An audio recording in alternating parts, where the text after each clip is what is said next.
So, Inglewood. Well, I'm a Valley girl. All right. There you go.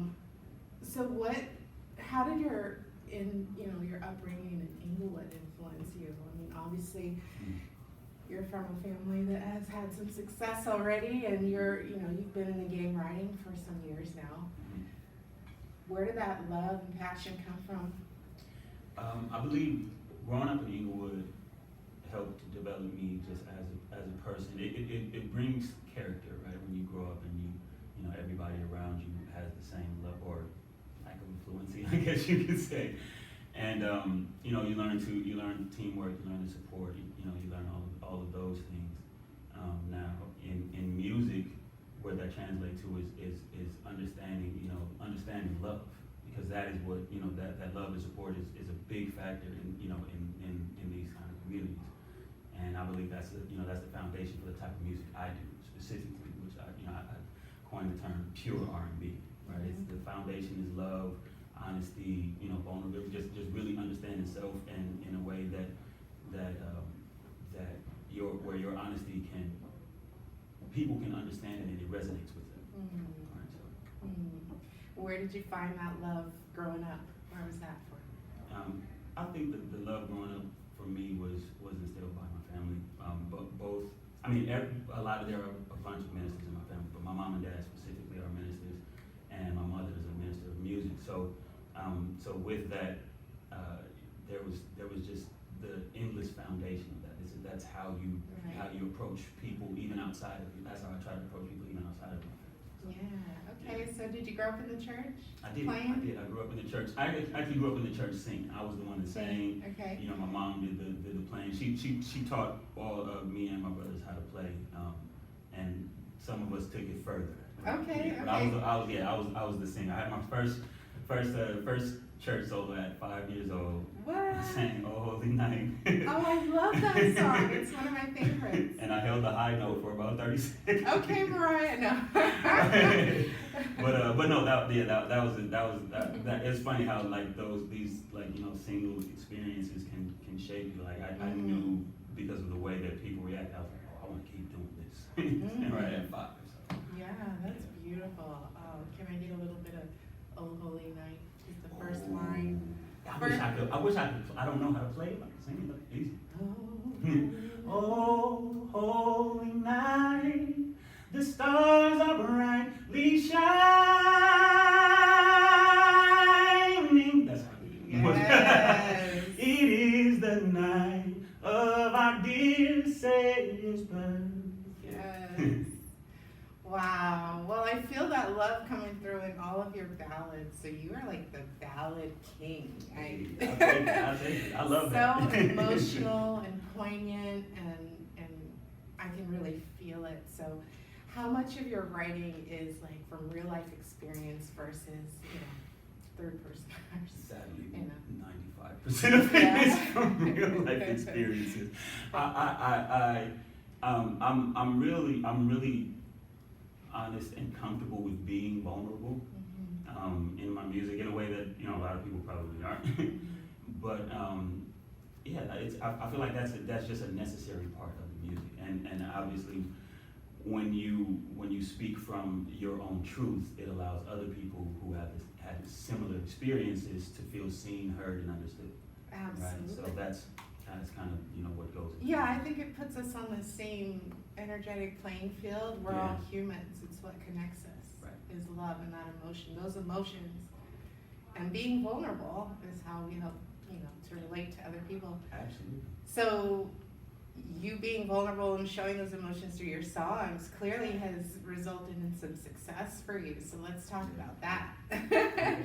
Let's talk about the long list of artists that you've written for. What was your first experience like?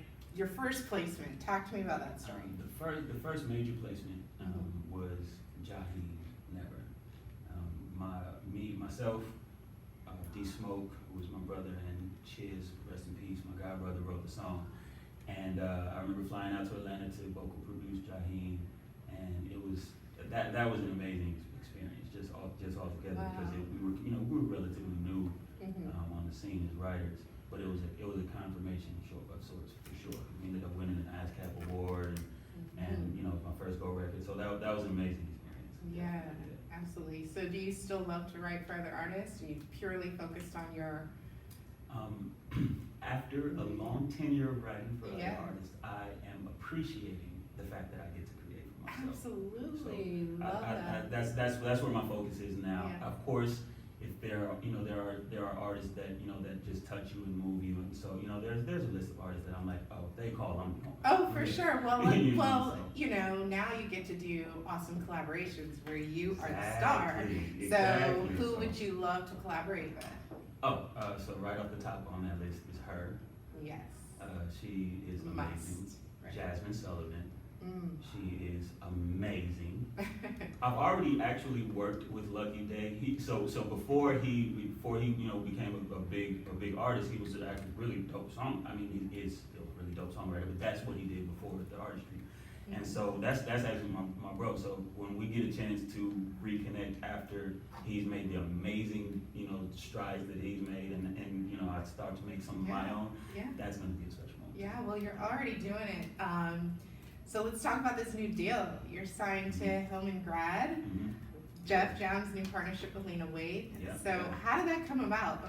That was an amazing story actually. So last year, and it's funny, it ties into the question you just asked. Last year I decided that I was going, 2 years ago when the pandemic started, whatever, I decided I was going to focus on myself as an artist. Mm-hmm. So I pulled back from going to outside sessions and started to really, build up my catalog. Mm-hmm. And I started to submit songs for film and TV through a relationship that I have, my guy Big Tank, who is an amazing producer, Yeah, music supervisor too, right? Exactly. Yes. And now music supervisor for several shows. Mm-hmm.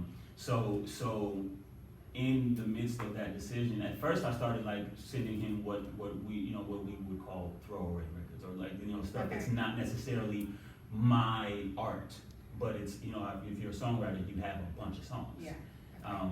But I decided that I wanted to submit my own art. And so once I started doing that, that's what got Lena's attention. Mm-hmm. So the song called "Make Love" was the first record that I placed on the Shy. Yeah, it's hot. Yes, Yes, she is. I appreciate it. And so from there, Lena reached out to me, Tank, like, yo, who the fuck is this?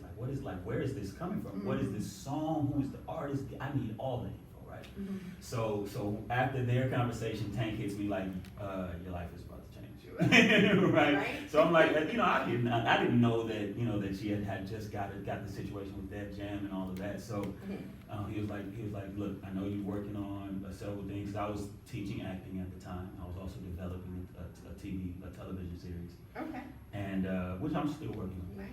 But he was like, make sure you go in there and you focus on the music so you Mm-hmm. knock this out. So I did that. I followed his advice, and several months later, I was signed to him. We Grad Def Jam, and we released my first single.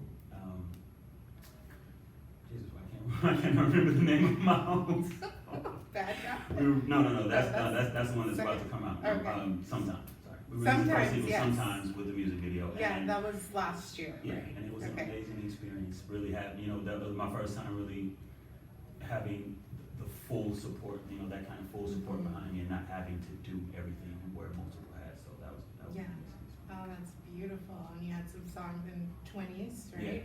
Yes. I have a song in 20s that this is starting to be kind of a thing. Like they put the music out and then everybody goes, "Please drop the song." It's like, oh, it's gonna be a long time before y'all hear those records. Well, but, I mean, yeah, that's we're gonna figure it licensing out. in sync is one of the biggest ways I think as an artist to develop. It's one of those traditional ways that still just Absolutely. reaches everybody. Yeah, Like that. definitely. So awesome. Well, I'm really excited for you. I'm sure you've thought about and visualized where you see your career going. Absolutely. So take us there. I see myself with multiple Grammy wins. I see myself stepping into, having a long run, creating some life-changing music that people can, take in their personal lives and have them feel seen, heard, supported, loved, understood. These are the things that we all need, and that's what I want to do with my music. And then, know, in that, I also want to go into my acting, producing, you know, film, TV shows, and things of that nature. So Absolutely. it's gonna be an exciting ride. Yeah, well, it sounds like you have a lot of things working in your favor. Where do you think the growth is for you right now? What are the challenges that you're pushing through? I think working in this new team dynamic where, you know, you decide on like a release date, and there are a lot of steps, a lot more steps now, and making sure music is cleared, making sure that everybody agrees on the playlists and the mix and the order of the songs and all of these things. So adjusting to that timing has been the one of the like newest challenges. But I like it. Like I feel like I'm different from a lot of artists in that, in getting to this point in my career, or getting to this point at this, you know, this late in age or whatever. It makes me appreciate everything a bit more. Yeah. Right? So the things that you hear artists complain about, I look forward to. Yeah.